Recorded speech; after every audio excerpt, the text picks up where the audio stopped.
নমস্কাৰ, মোৰ নাম শ্ৰী ৰামানুজ ভূঞা। মই এটি কবিতা আবৃত্তি কৰিবলৈ ওলাইছো।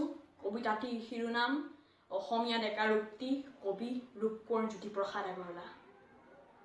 শক্তিপুত্ৰ মই, ভক্তি বুকুত লৈ, মুক্তি প্ৰয়াসী হৈ, অৰ্জুন মই, গান্ধীবী ময়েই ধনঞ্জয়, মৃত্যু কৰিছো জয়।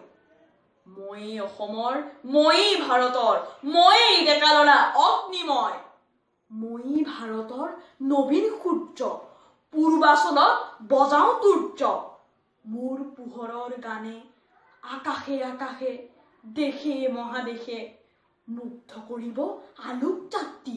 শেষ হ'ব শেষ নোহোৱা ৰাত্ৰি, কৰিম জগত জয়, নবীন সূৰ্যময়। ধন্যবাদ।